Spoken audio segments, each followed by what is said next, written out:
মহিলারা জুমার নামাজ কিভাবে পড়বেন এবং কত রাকাত পড়বেন এবং কোন সময় পড়বেন, এই বিষয়টা নিয়ে আমাদের সমাজে অনেক ভুল ধারণা আছে। অনেকেই বলে যে মহিলারা জুমার নামাজের মতো 2 রাকাত আদায় করবে। অনেকেই বলে না, জোহরের নামাজের মতো 4 রাকাত আদায় করবে।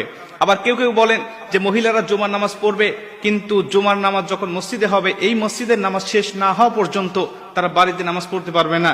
মুসল্লিরা যখন নামাজ শেষ করে বাসায় আসবে, তখন মহিলারা বাসায় নামাজ আদায় করবে। আবার অনেকেই বলে না, মসজিদে নামাজ শুরু হওয়ার আগে বাসাতেই মহিলারা আগে নামাজ পড়ে নিতে হবে। এই বিভিন্ন ভুল ধারণা আমাদের সমাজে প্রচলিত আছে এখনো গ্রামগঞ্জের মধ্যে। আমি এই বিষয়টা হাদিস থেকে আপনাদের ক্লিয়ার করতে চাই।